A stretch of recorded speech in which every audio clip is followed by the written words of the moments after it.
slowly. I drive slowly. I'm scared. Yeah.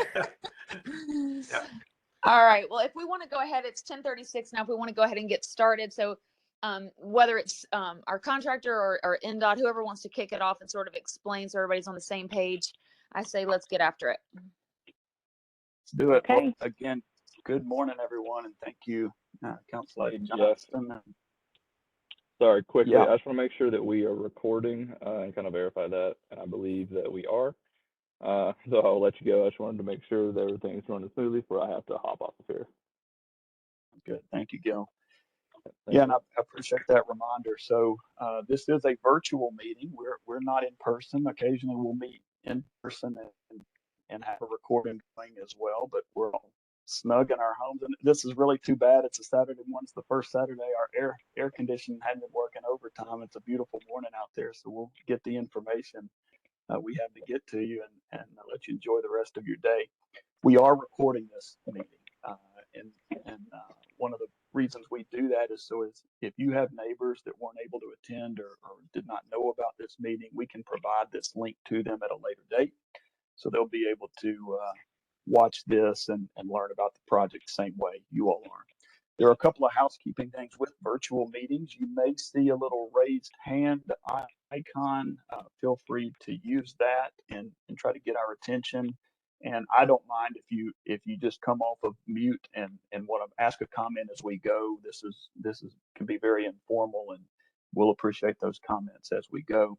You can also use the chat feature. There's a little chat box. Amy Birch with our office is monitoring that. And so Amy, just interrupt me if I'm not seeing that. It's a little hard for me because I'm sharing my screen. But in any way, stop us however you can, and let's be sure we get your question answered and hear your input, because that's what we're here for this morning. This is the traffic calming meeting for 3 streets in the Paragon Mills area: Eisenhower Drive, Scotwood Drive, and Benita Drive.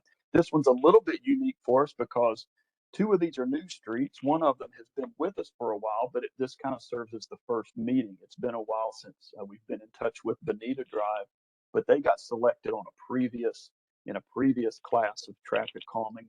But because all of you guys are really close together, this makes a really good time to just do all 3 of these projects at the same time. Oh, yeah. So with that, I hope my slides are advancing here, and you should see the 3 E's of traffic calming.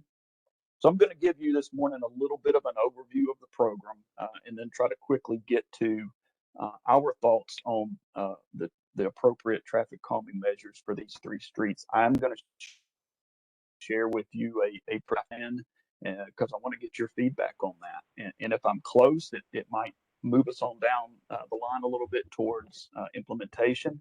If we need to step back and look at things and maybe get back together, we certainly can do that as well. So by way of a little bit of an overview of the program, traffic calming, we like to think of is 3 different components when you think about slowing traffic down on your streets. There's an education component. If everybody understood the impacts of their speed and were willing to abide by the established speed limits, that would be great. Not everybody's willing to do that, but we at least need to make people aware of the speed limit and what those rules are. That's the education component.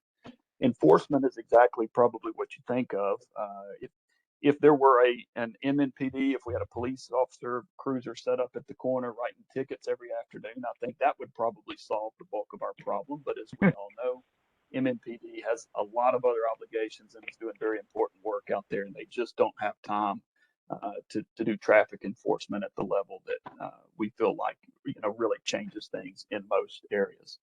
So that leaves us with the 30, the engineering component. And the Nashville Department of Transportation, that's NDOT. It is Nashville's newest department. It's the old Public Works Department, does a lot of the same functions, but it's just focused on transportation. Their role is to monitor and study and make changes to the public rights of way, which is largely our street network.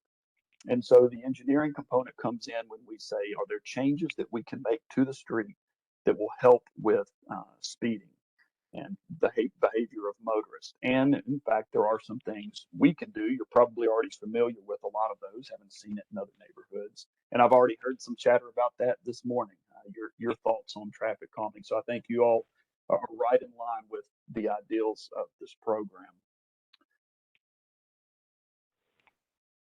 So a little bit more about the program. This is limited to residential streets. We work on streets like Benita, Eisenhower, and Scotwood. We don't work as much on streets like Paragon Mills, which is a busier roadway classified as a collector. And we really do not work on streets like Harding Place, which is a major arterial for the city. So you're not going to see a lot of traffic calming devices on most of those types of streets. These are physical solutions. We find them to work the best. We can do more educational type. We have some educational type of tools. I'll share those with you in just a second. But we find the most effective things that we can do are putting things in the street or putting things to drive around or what have you to slow traffic down. Those are the most effective.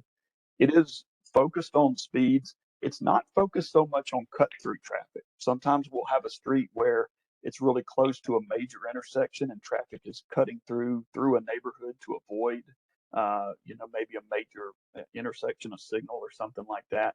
So occasionally we will try to divert traffic away from those types of situations. But by and large, we want to keep traffic where it is today. We just want to slow it down and let it operate through those neighborhoods respectfully.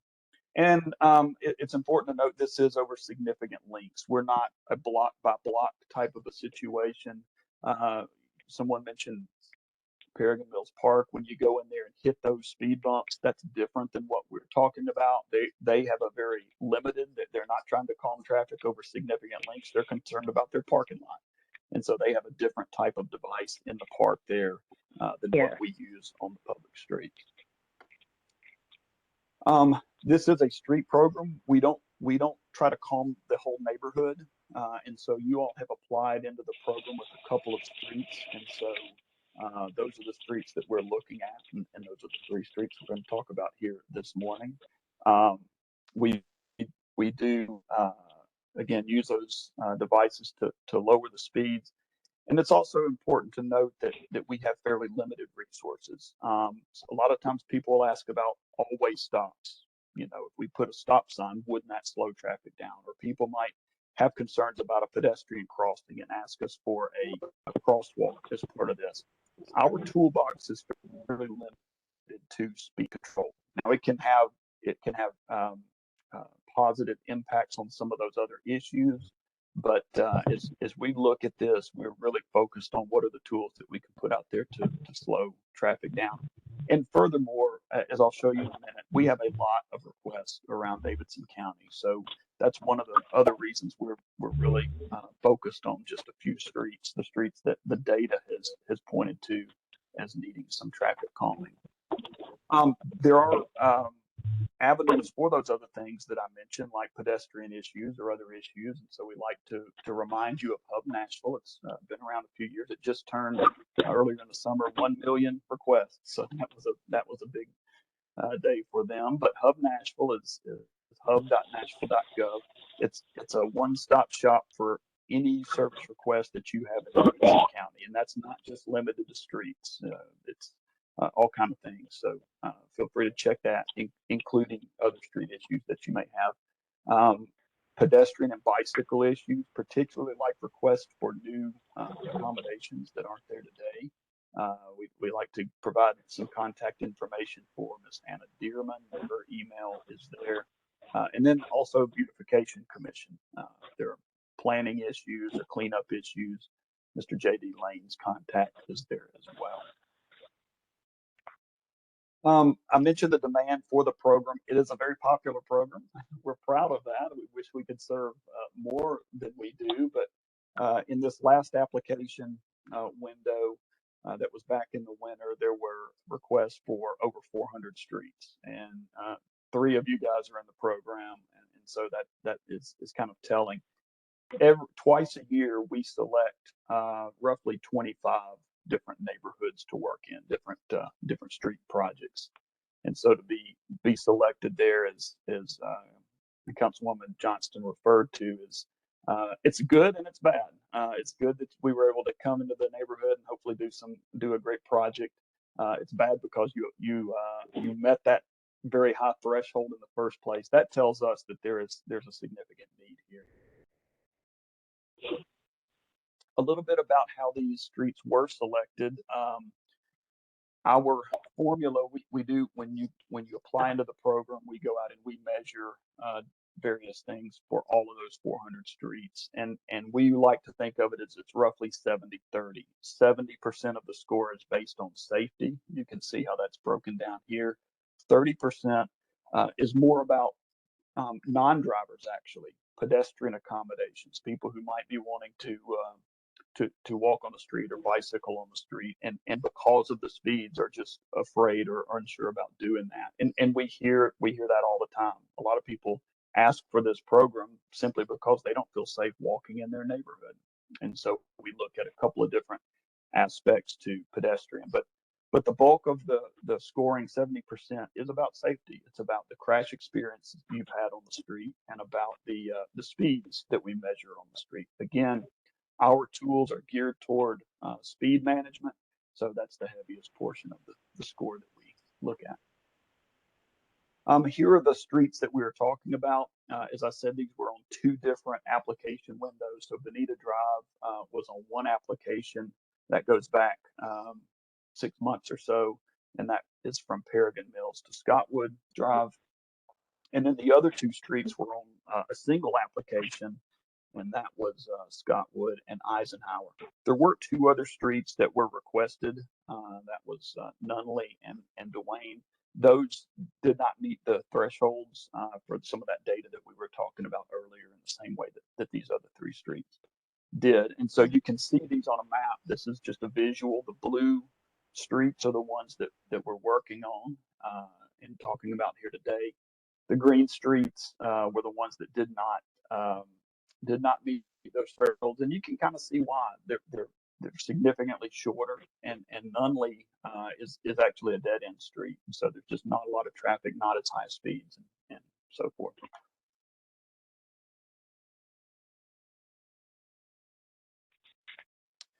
The next part of the presentation is some of the tools that we have and that we use in this program. So we'll talk briefly about these.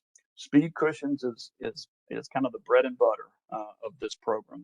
You've probably encountered these in neighborhoods around Nashville. We've got enough of them out there that most people have seen these and driven across them and know what they're about, know what they feel like.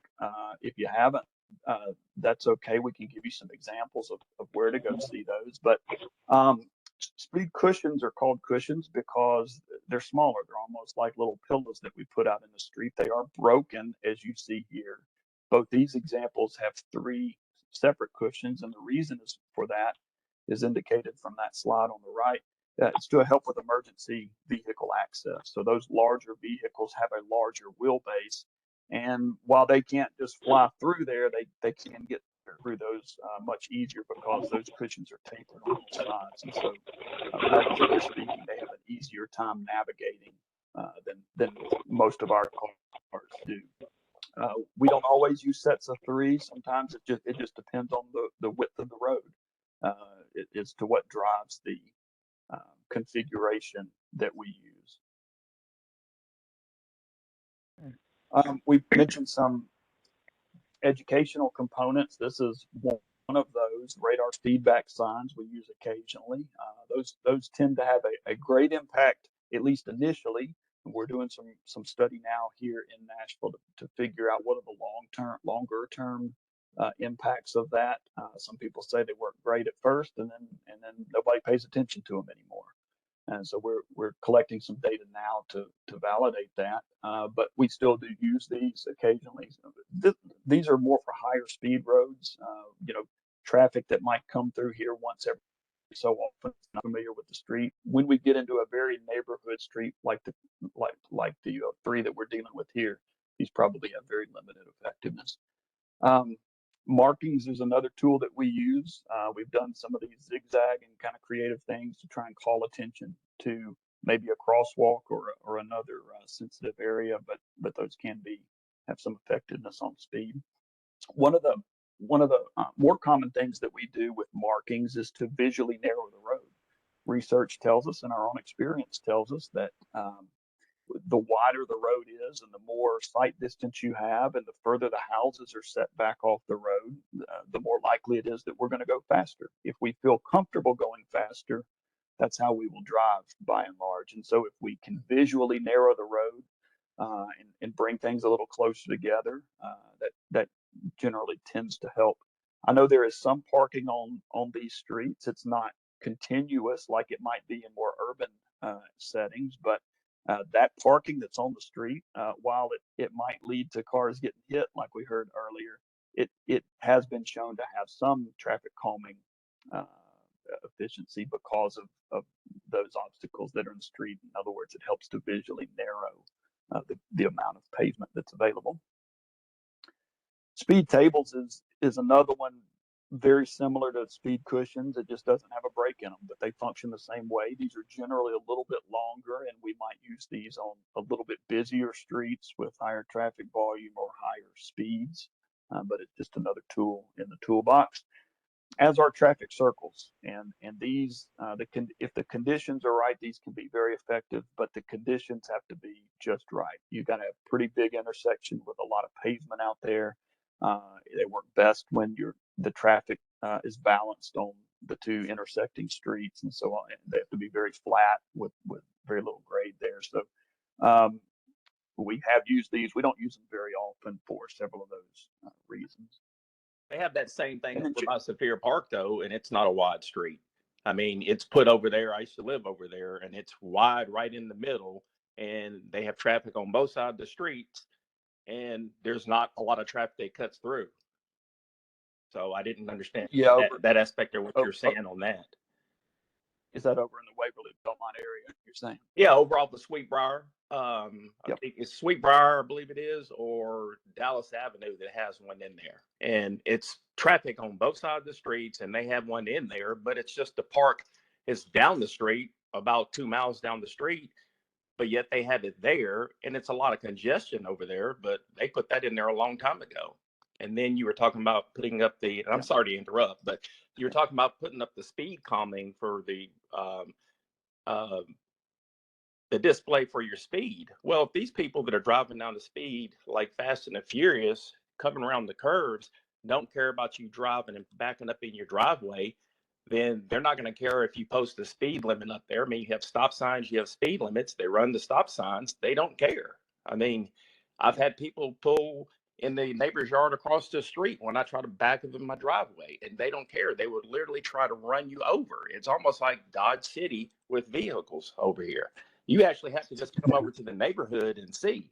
And until somebody's family or child gets killed down here, it's like this has been needed. It wasn't like this the first 2 years that I moved over here, but after the first 2 years, it's just gotten worse. And I mean, there's a park down the street. People walk down to the park. There is always constantly, no matter during the middle of the night, throughout the whole day, constant traffic zipping and roaring up here. It's just a cut through for them. Most of them don't even live in the neighborhood. It's just an offshoot to get to where their house is, right? I see this on a constant basis. So, and I'll turn it back over to you. Sorry about that. I just had to jump in. Yeah, no, we appreciate that. I'd like to add to that later on. Okay. To that street. Okay. Yeah. Now or later on, it doesn't matter.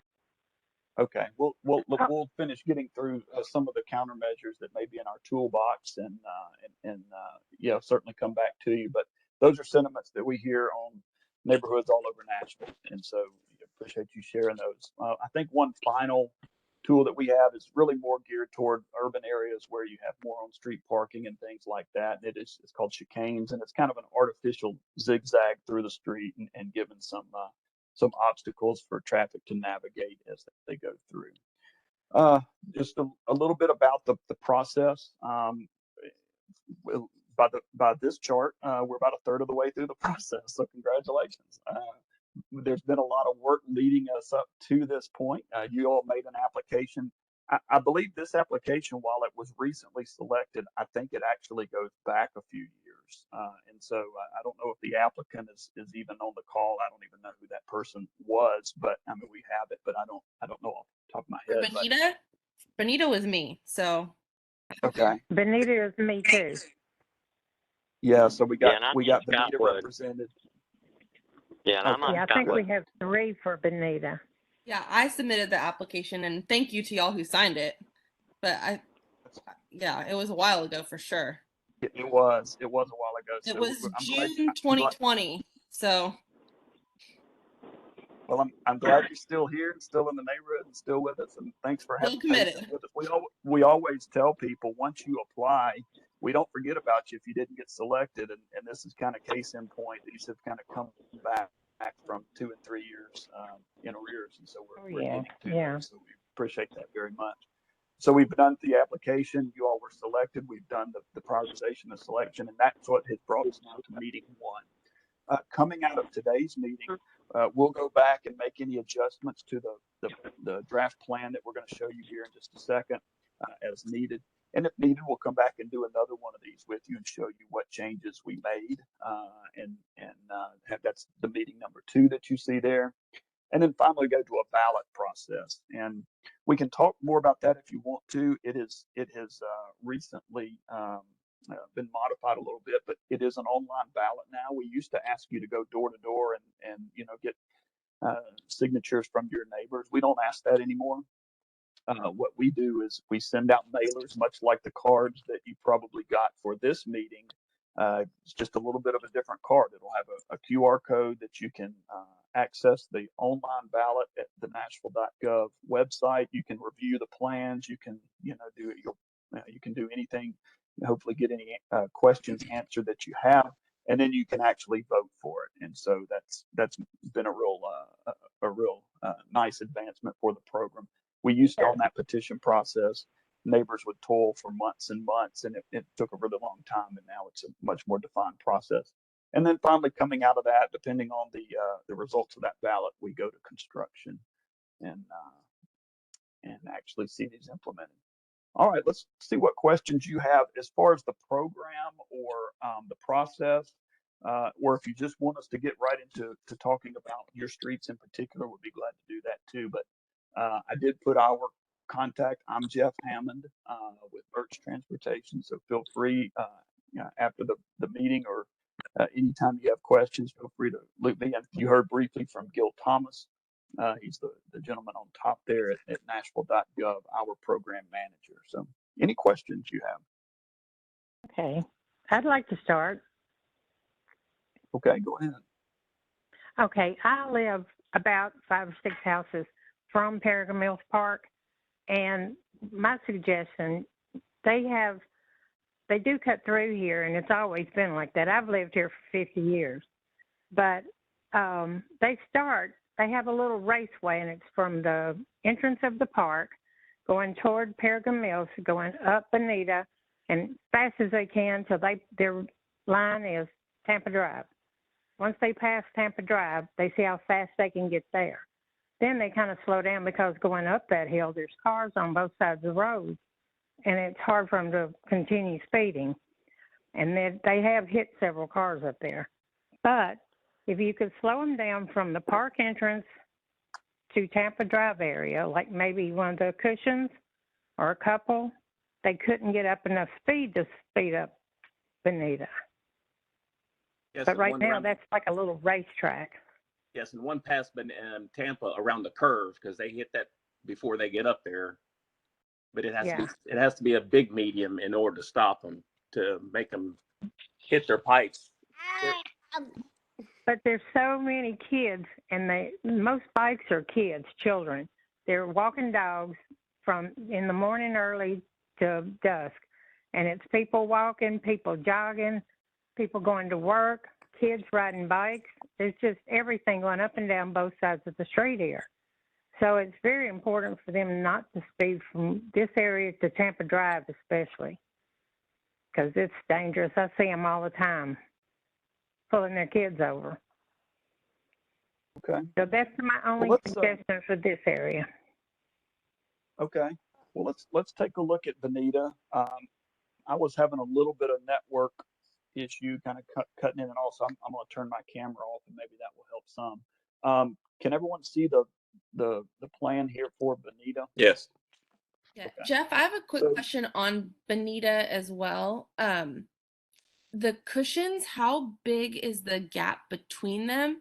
Because there's someone on Benita, I think my across the street neighbors, who often race like ATVs or dirt bikes. And so if you do a cushion, is it going to slow them down if their tires can get through the gaps?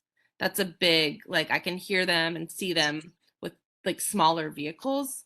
So I'm just going to throw that out there as a concern that I would want to make sure that Yeah. whatever traffic calming we have is going to slow down a smaller, like a motorcycle or an ATV or something like that. Gotcha. They're Good all point. included. I So hope what? it does. Yeah, what you're seeing here is Benita, and you see the little snapshot of the three cushions there. Benita is 29 feet wide from curb to curb. It probably varies between 29 and 30 feet. 30 would be a standard width. So what we would propose is a set of three cushions. Those are each 6 feet wide. So 18 feet of the road would be taken up by these. And so what we are typically looking for is anywhere from about 2 to 4 foot spacing in that.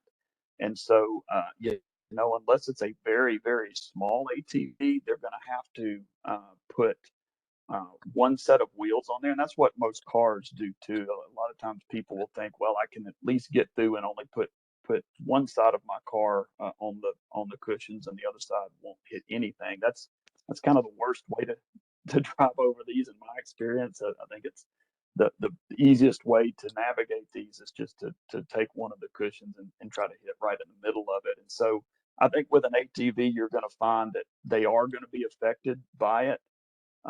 However, joyriding in a vehicle like that, sometimes these things, it's hard to predict what the impact is going to be when you get a very specialized vehicle like that. So anyway, I guess I would say I would expect some relief from that, but it may not. They're still likely to go faster than what you'd want to see over them. So I have a question. I'm looking at the plan that you're proposing here. It looks like, realistically, the issue we're facing is people coming to and from the park. It's not really residents. Yes, we do have some residents who are riding motorcycles and ATVs that are extremely frustrating, but the vast majority of our issues are concerning vehicles going to and from the park. And with this plan here, it looks like they'd still be able to, essentially this would just dump the burden onto Tampa or to some of the other offshoot roads. Is there any thought as far as moving those speed humps or the cushions into a position that also forces, if they wanted to go, for instance, down Tampa, they would still have to face more than at least, for instance, they would have to face at least 2 cushions. Otherwise, I feel like we're just going to dump the burden onto a different street. Yeah, I agree with you. I there's a think possibility. Sue would do on Benita. So a little bit about how Petition. we make these plans and lay them out. So we've got 4 sets proposed for Benita, and the way we come up with that is we look at the endpoints of the street. One of the endpoints, obviously, is to always stop at Paragon Mills and where Jonquil becomes Benita Drive, and so that kind of becomes the end of our project. And then the other end is the turn on the Scotwood. We're not really looking at anything beyond Scotwood on into the park at that point. The curves and the speed bumps pick up. And so we look at that distance between that always stop and the intersection of Scotwood.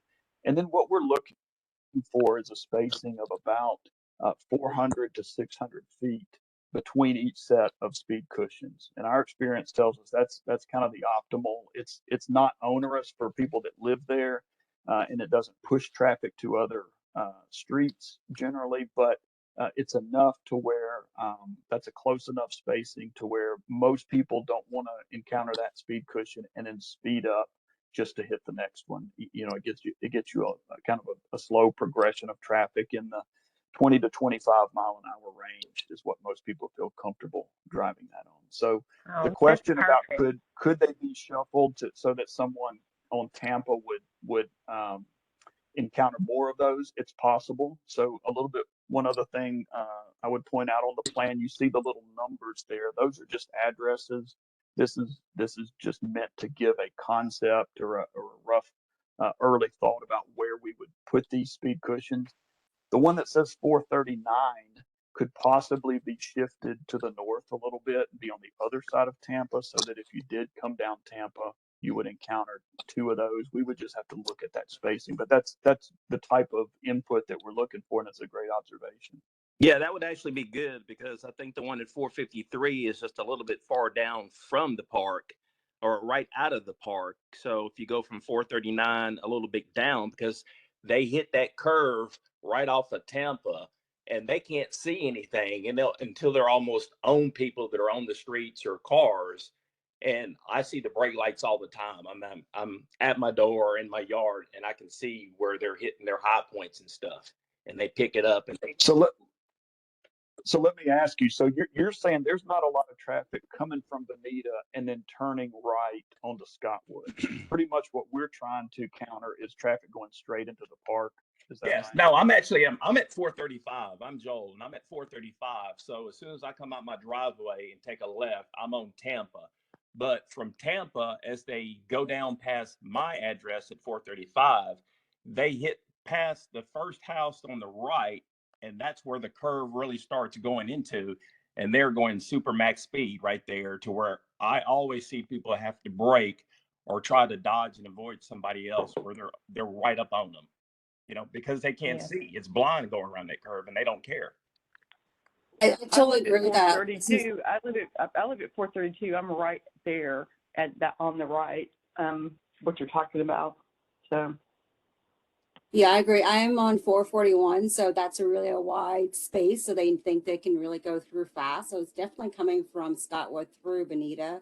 So whatever speed bump that 439 suggestion on that speed bump, that's too tempting for them to just go speed through, because like Joel was saying, that they have a hidden curve they can't see. So because when you Tampa Drive coming down, it's such a wide street, so-called, they'll speed up really fast. So definitely going to be an issue, because I've had people almost crash into where 441, where Mama is there. So it's going to be an issue. Jeff, this is Courtney. Is it possible to start from Paragon Mills to put a speed cushion a little bit closer to Paragon Mills, like maybe before it starts to curve, so that you catch those folks that are just gonna fly through there? Because that road is pretty blind. I mean, it doesn't look that way as you're looking at this, but when you're driving it, it's decently blind the whole time you're driving on it, as far as where it's going to go and what's coming around the corner. True. And I'm so, at my door right now, and then I can see where the curve is, and I see the traffic going down here right now. And as soon as you hit past Tampa, the first house on the corner, that curve is totally blind, period. And you're exactly right. Now, I will yeah, say, when I'm looking at some of the other, I've seen some of the traffic calming measures, closer to 65, and I noticed that they often times have signs that say speed hump, slow, whatever the case may be. So I'm assuming that with the installation of these speed humps, there's going to be signage, there's going to be information, which is going to at least help let them know they can't speed up. I apologize about the baby. so There is that. There certainly is signage, and you all are pointing out some things that I should mention.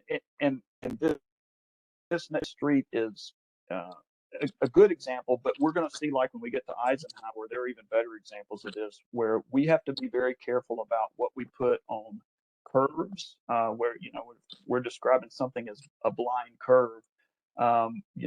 We've got to be very careful about putting in a vertical device here that people cannot see, and encounter that in a curve, where if they hit that in a curve going too fast, and it throws them into the other lane, we have to pay some attention to that. And so we typically don't. We try to put them in advance, or just after curves, and try not to have them hit those as they're actively turning.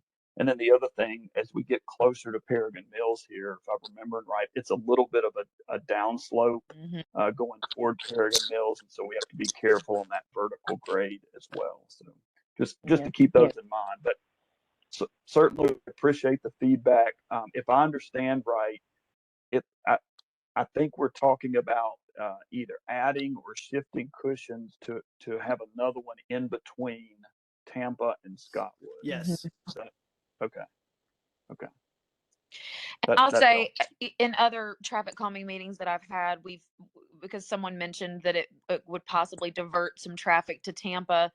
And what I was told before, that about 15% of traffic is diverted for that. And so I would assume, and I think, Jeff, maybe you can tell me, I think Tampa has a traffic calming application on file already, correct? I'll have to look that up, but I'm thinking I would have to look that up. so. Yes, yeah. You know, some of it will be diverted. I mean, that's just a fact. But I would expect that, you know, shortly Tampa would have to have, because we're going to have it on Scotwood, we're going to have it on Benita. So if the traffic is going to and from the park, the only other way to get there is Tampa. So I would assume that we would end up having to do some type of vertical measure in another project for Tampa. Well, as you go up, on top of that too, as you go up Tampa, there's dual side traffic parked on the streets, particularly because the left side, if you're coming from Benita going up Tampa, a lot of the yards and driveways are sloped in the back. So you have a vast majority of traffic on the left side, and then on the right side too. I go that way a lot of times. I don't see that many people really zipping up it, more or less coming down once they get off the top part of that hill, where there's double-sided traffic, which would lead to an accident. So, but it's one of those things too that you actually have to come over into the neighborhood and see, and not just map it out, because it would just take a drive-by to come to the neighborhood and sit out here for 20 minutes. You don't even have to have that it won't take that long to see, or just drive down the street yourself and see, and then park at Tampa, and you can see the traffic coming off, or park someplace on the side of the street where you see it, where they hit that speed. That's just a general thought. I have something on Benita. I do want to just appreciate some people up on the hill where everybody parks on both sides. A lot of the houses up there are working on driveways. They're concreting the front of their house where they can get more cars in their yard instead of on the street, and that's going to help a bunch. No, that actually will, and most definitely.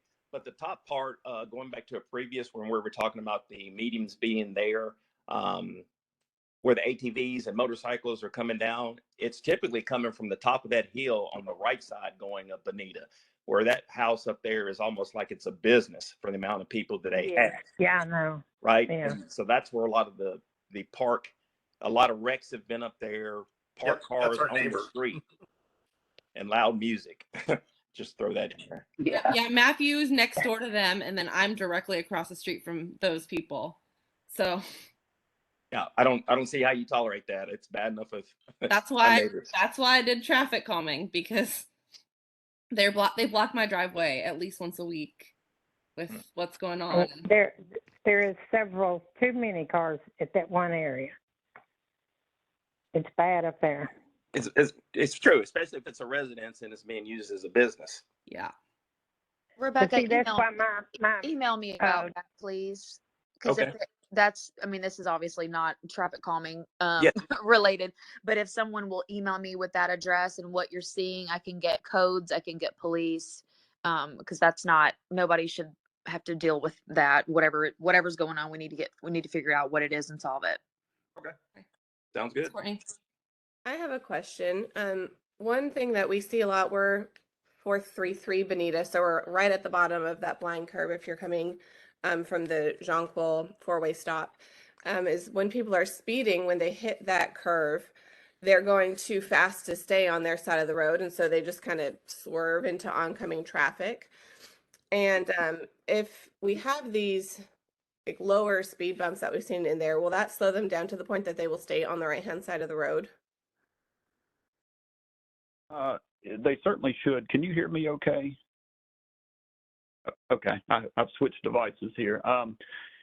They should. So you see the speed cushion there listed at 409, and that would be about the closest we think we can get one to that always stop, just given the curve and given the downhill there. So as they approach that, of course, they're going to slow down on the approach up to that. They're going to encounter that speed cushion somewhere probably around 20 miles an hour. And then as they progress from that going down to the always stop, our experience would be that they wouldn't step on the gas just because they're coming back down to that four-way stop. So we would expect that to slow traffic down to a point where, yes, they would hopefully stay on their side of the street. Yeah, I think that sign's going to deter them a bunch. That would help. This one would definitely help keep them from when they're coming up our All head. right, let me go to the next one here and look at Scotwood, because it's kind of a continuation of Benita that we were just talking about. And here again, we have a little bit of a gap where the label for Scotwood is, and in this case, I've put our two stop signs. There's two places on Scotwood where you stop. One is as you approach Benita. The other end of the street as you approach Donna Kay. And but as you're on Benita, if you were to turn from Benita and turn up Scotwood, that there's another hill there, and so we've spotted these at, again, a good distance, trying to keep about that same gap in between, and we find we're able to get there's some rolling grade on Scotwood, but I don't think any of the hills there are at a level that we just have to totally stay off of them. We'll do that as appropriate, but avoiding hills and avoiding curves and avoiding driveways and of course intersections, gives us some control points there to plan around. But anyway, a few more sets of speed cushions, a very similar type of an approach here, just about 6 sets of speed cushions there along Scotwood. I have a question. Yeah, go ahead with a question. Would that include, like on Jonquil, they have drawn those bike lanes on the side? Does that include those also with the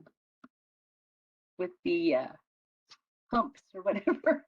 Yeah, you're talking about continuing the bike lanes down with the speed bumps down Benita, right? Because they start at the top of the hill. Yeah, I thought about that too. Because so many people go to the school, like kids walking up the street going to school and coming home, and it's difficult for them to walk without really having to watch for cars. We have not included extending the bike lanes as part of this. It's something that we could look at, and again, this is not the bike lane program. However, as I mentioned, one of the tools that we do have in our toolbox is narrowing that street. And so Scotwood is very similar to in Benita. It's a 29 to 30 foot road, curb to curb. Yeah.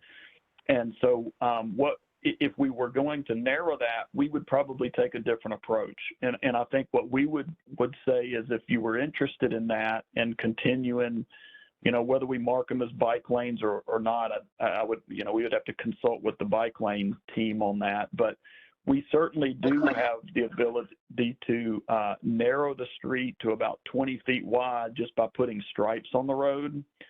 And then we would probably go to a 2 cushion configuration and then put something on the outside of that, like some of those plastic flexible delineators. They look like little white sticks sticking up. We could put a couple of those on the outside of the speed cushions to keep people from driving around them. So we could take a different approach like that if you were interested in doing that. But one of the problems there is, and you all may say that's not a problem, that's an advantage, is that if we narrow that road and we put stripes on it, it's going to make it very difficult to park. And the reason I say that is if we go to a 20-foot wide road, which is a fairly narrow road, but one that's appropriate for a neighborhood like this, and it's 30 feet total, that means the area on the outside of the stripe, we think of it as where your cars are parked now, or it could be a bike lane, or it could be a shoulder, however you think of that. That would only be 5 feet on both sides of the road. So it's really not wide enough to park. Right? It would basically eliminate that almost, right? It would basically eliminate parking in a sense. I think people are still going to do it. And so it's going to kind of become, I don't know if we'd say an enforcement issue or what, but, you know, it's going to be a 5-foot wide parking lane that, you know, cars are going to stick out into the road. And so I'm not. Yeah, that sounds like Tampa Drive, because as you go up there, a car's parked on. Is that the same width the street as? Because if you did that and narrowed it down, it would make it just like Tampa with those cars parked on the street, with where only one car can basically go through at a time, unless you go to the side and let one car through and then get back into the lane. The difference is Jonquil, it's a larger street, and they don't park on their street. So they were able to put the bike lanes, but that's a larger, wider street than ours. Yeah, Scotwood Drive is very narrow. I think that it just makes too much congestion and just cause too much of an issue, because you're going to have cars park on cars can't park anywhere else. It seems like people are not putting more driveways into the house. So they have lots of cars, I guess. Parking on both sides of the lot. People already park on both sides of Scotwood, and they will not stop. So if you narrow it further, it would be a nightmare. Yeah. I have a question. Is it still a law where it used to be where if you were parking on the street, you had to have 2 wheels in the grass, if possible, which gave room on both sides? I don't know if that's still a law or not. We have curbs now, so you can't really that's not a law. The only metro requirement is if you're going to park on the street, you have to keep 12 feet of passable area on the outside. And I tell people that, and it seems funny because by that rule, you could park on a lane in Harding Place and not be breaking the law. So there's a little bit of uncertainty there. But in this case, I think it's going to be hard pressed for anyone to enforce any car parked on the side of any of these 3 streets. So I agree with the person who said it's going to continue to happen. And so I think what if we put those stripes there, I just think it's kind of sending a confusing message, and that's why we've gone with what we've shown here is allow the street to remain the full width, but put these cushions across the full width. And I think that will solve the bulk of the speeding problem. I'm with you on I'm with you on that too, and it's just figuring out the right cushions. And I'm trying to map where there's some in an area that I've gone to, but I can't remember the street. And I'll email you about them because I've gone to that area. I bet you were talking about Billingsgate. Billingsgate? No, I'm not sure. This is going up the back part of where Sam's is, where R&L carriers are. And then you take the first right, and they have massive amounts of curves, but they also, the speed bumps definitely deter people from going through there because my truck, it's unavoidable. You cannot speed through there, period. Good. It's got curves, as was mentioned earlier. I have a question about Go I ahead. have a question about the sort of the tail end of Scotwood right before the park, because I live one house away from the park, and people will just absolutely whip around the turn from Benita onto Scotwood and vice versa. And is there something that could potentially deter that, like maybe a traffic circle or some other, like an extra speed cushion, just something to force people to, respect that stop sign and actually turn slowly and look where they're going? Yeah. Yeah, I think what we're showing on Benita would do that. And so this cushion placement at 453 is pretty close to that intersection. Of course, we want people to make the turn without encountering and having to go over the bump there, but we would have it pretty close to that. So you couldn't round that corner incredibly fast because you're gonna encounter that speed cushion pretty quickly there if you make that turn. Awesome, thank you. Question back on Scotwood. I live at the intersection of Scotwood and Jasmine. And I don't know that there's going to be a solution for this. So you've got to speed belows right before you get to Jasmine. And our biggest issue is it's a pretty wide intersection for 2 roads. But people just fly, turning the left onto Jasmine and straight up that hill. And I'm worried that then slow down for that those pillows and then immediately gun it around that corner.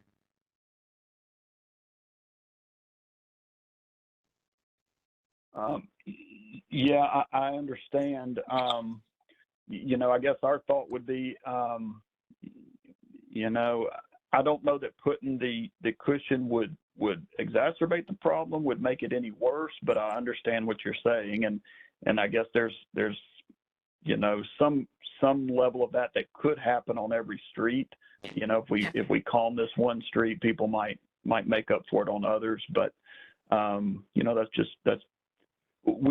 I guess we don't typically see a lot of that, like retribution driving, I guess, but anything's possible. But they do it now already, so yeah, I just, which is probably not what is it? There's probably not a way to fix it except to put more stuff on Jasmine, which will be a whole separate road. Right. Okay.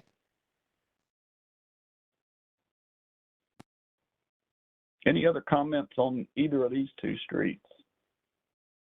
Jeff? I think you're, sure. Mm-hmm. Jeff, may I jump in? Please do. Not so much on these streets, but just a couple things that you'd mentioned. In the McGavock High School area, it was mentioned that one of the concerns with traffic calming there is the kids at the high school actually purposely driving over the speed humps to launch their cars. And what some people do with ATVs, they look at an ATV as a skateboard writ large, and they purposely go over these to launch themselves. So I've just a word of warning to people who are around them that if the ATVs are a concern, just be aware of that in your neighborhood. One thing that came up is you talked about the street narrowing.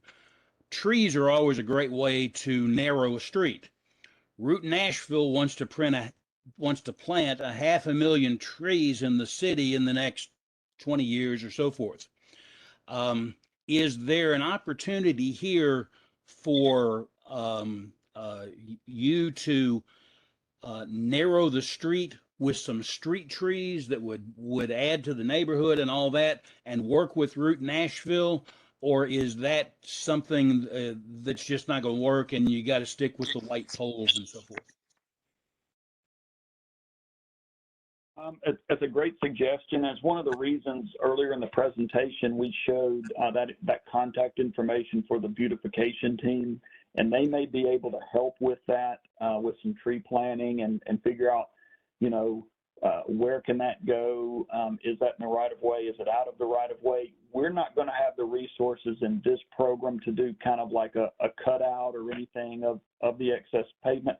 I don't disagree with you at all. I think you got room to do it. I think it could be kind of an interesting project, but this program tries to really stay focused on calming the traffic, given the tools that we've got that are fairly low cost and fairly quick, and go into the next neighborhood. We just have so much demand. But I think that's a terrific idea. I don't disagree at all. I agree with you completely that trees do help narrow that. It can be a real valuable component of traffic calming. We just don't have that capability in this program. Thank you.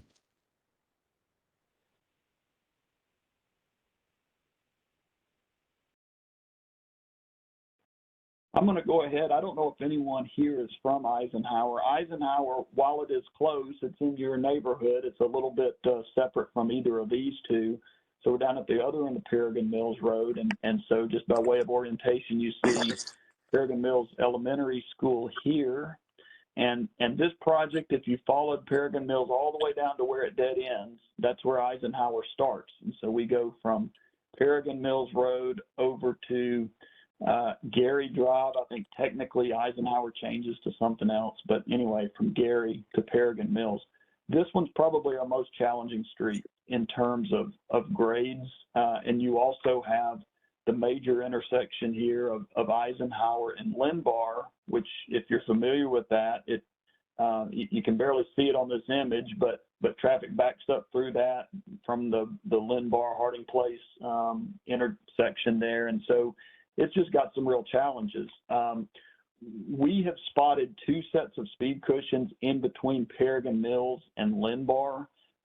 There's some grades in that area and so forth, but we think we can do a pretty good job of getting speed control in that section.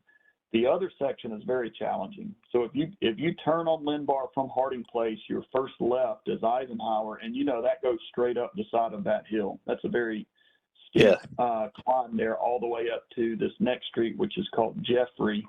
And so we've put a set of speed cushions. The first opportunity we felt like it was safe and that's right after you get past Jeffrey, the first time it kind of levels off right there. So we have one there, but by the time you get there, you're getting really close to this, 90 or so degree curve there at close to Spartan Drive. And so that is its own form of traffic calming, where you have to slow down to go around that curve, and then by the time you're there, you're practically at Gary. So on that side, from Linbar to Gary, we've only recommended one set of speed cushions, just because of some of the other factors that we've got going on there. But interested in your thoughts on this one.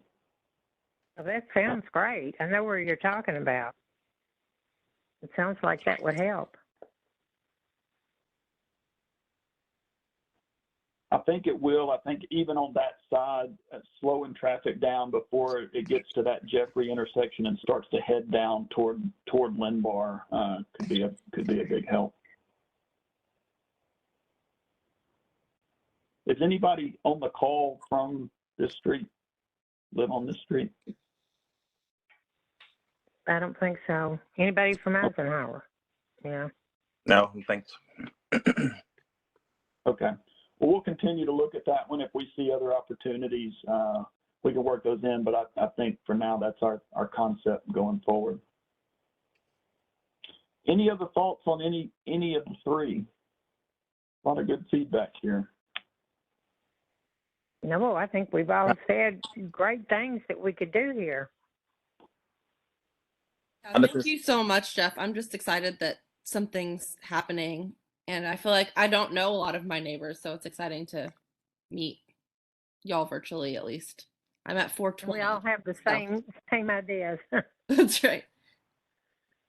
I appreciate this department, Metro Transportation. I think that's great. I didn't know anything about it until this year. So I'm glad to be a part of this. Yeah, if you voted, you saw NDOT represented on the ballot. It's the most recent charter amendment that actually formally created the department. It's been kind of operating as NDOT for about a year now, but it's the old Public Works Department. They're the people that pick up your brush and do all those kinds of things, and we're just the engineering arm of that. I guess I have one more question for you all in trying to determine how you want to proceed from this point. So it sounds like most of our changes are going to be on Benita, and for us, they're relatively minor changes in terms of shifting the locations of some of the cushions that we had planned and try to counter some of those insights that you all gave us.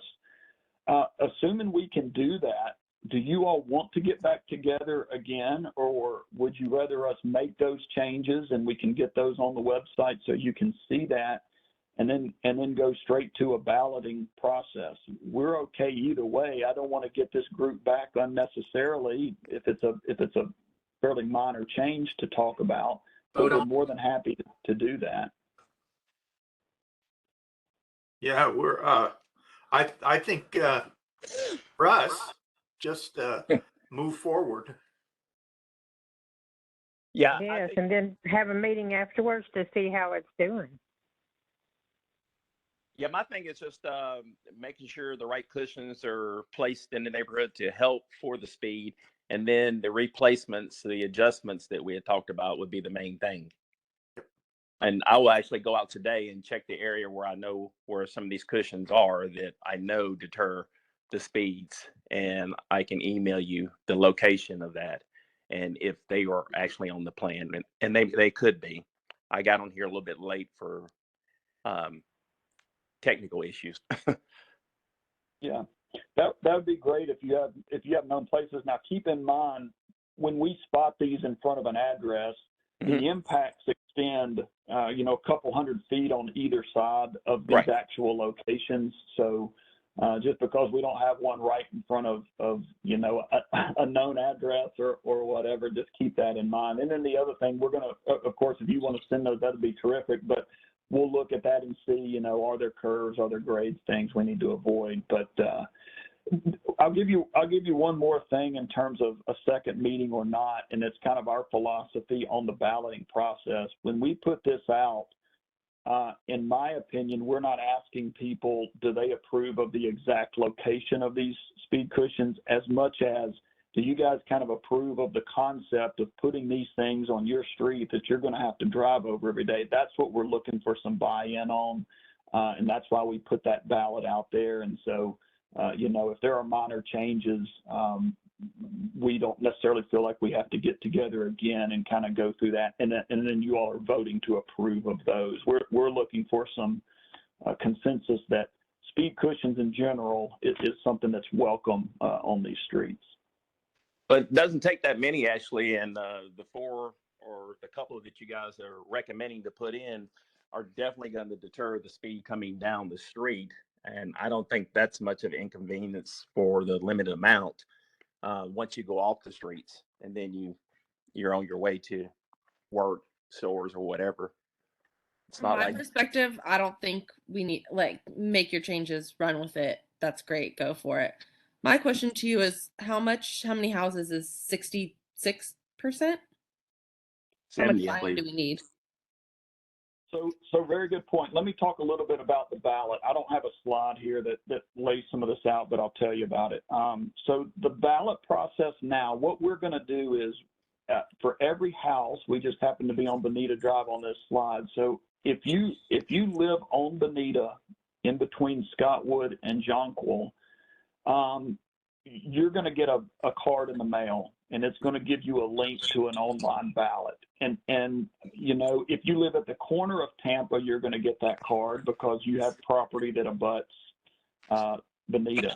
But if you live one house in on Tampa, you're not going to get this card. We're only balloting the people that actually share a right-of-way line with the affected street. So that's number one, who gets the ballot. The second part about the 66%, I can't give you a number because it only depends on the number of people that respond to the card. So in the past, we said you got to have a certain percentage of all of the residents.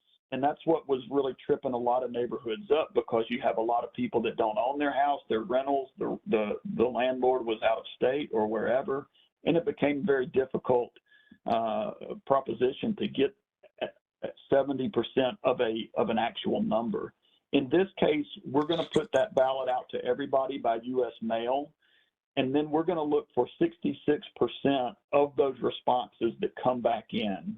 So if 10 people were to respond, I think we'll have a lot more than that, but if 10 people respond, we need 7 of them to be yeses, okay?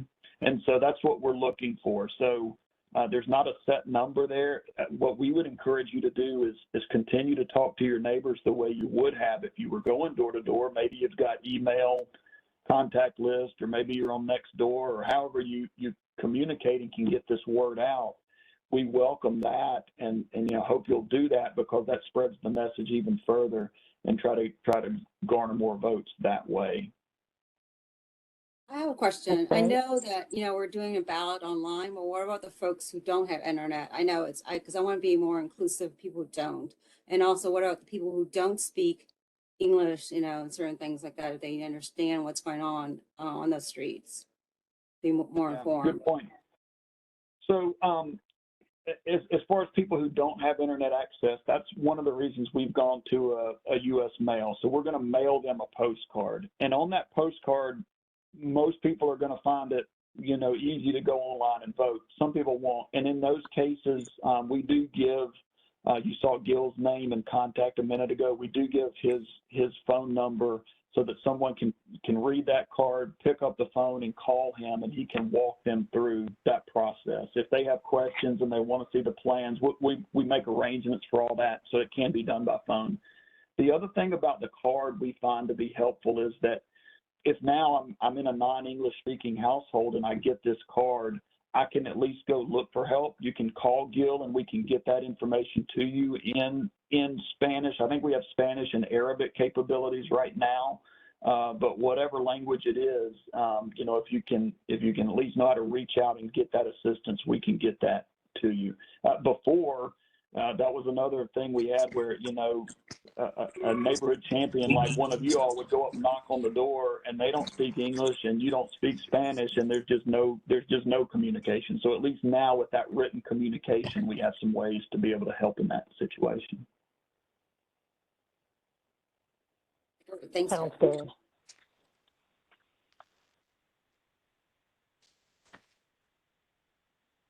Okay. All right. Well, Sounds good. I think we have our marching orders. We'll go back and take a look, particularly at that Tampa, Scotwood area there, and make adjustments as appropriate. We're going to watch for any other feedback that you all have or think of between now and then. Feel free to email that to me in that website or that email address that you've got, and then we're going to make plans to go out to ballot. And I don't know if Councilwoman Johnston's still on here. We'll certainly reach out to her prior to this going out. And then I think we had a couple of you all as applicants. We'll let you know as we're ready to send those ballots out as well, so you can begin making preparations for reaching out to your neighbors about that. Jeff, one other thing, following up on what was said just a moment ago about the language barriers. When Sada and Joel canvass the neighborhood and go house to house to talk to people, is there some kind of a flyer that they could get from you that has this in Spanish and in Arabic that they can actually take with them when they speak with people? Yeah, that'd be helpful. There's about a half a page summary, and the top of the page is English, and the bottom of the page is I know we have one in Spanish. I believe we have the Arabic one completed as well, and we can provide that. Now it won't be a ballot, but it's a summary of the program and what we're trying to do, and certainly that's a tool you can have and leave that with them. So then when they get that card, they will kind of understand what it is that we're doing.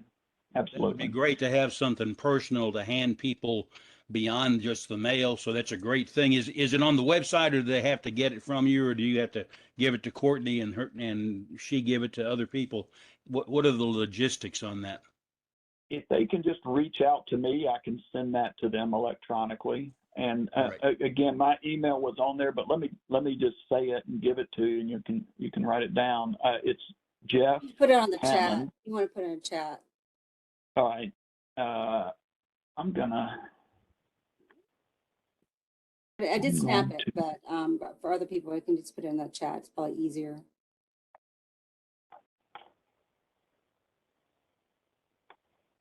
I just stopped sharing. Let me find my chat. There it is.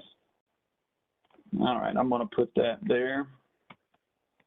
Jeff Hammond at. Oh, Amy just put it there. Thank you, Amy.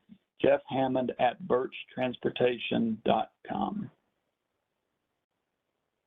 Any questions or requests for stuff like that, feel free to just reach out to me there. Okay, sounds good. Okay, sounds good. Thank y'all so much. I'm so excited that so many people showed up to the meeting. This is exciting. And Jeff and Amy and everybody, thank y'all for your time this morning. I'm so excited about the progress in Paragon Mills, and I think this is going to make a huge difference in safety over there and just all around quality of life. So thank y'all for being involved and for sharing your morning with us. Thank you. Appreciate you having That's my question, Jeff. Can I also put it on our Facebook, Paragon Mills, in case people who couldn't join, and just make sure they have information to reach out to you? Talk to them. Feel free to share any of this if you want to put it on the Facebook page or if you want to send it out email. Absolutely. The more people that know, the better. Great. Thank you. Sure. All right. Thanks, everyone. Enjoy the rest of your day. All Thank right. you. Thank y'all. You too. Bye. Thank you. Hey, have a good day. Have a good day. Bye. Y'all too. Bye bye.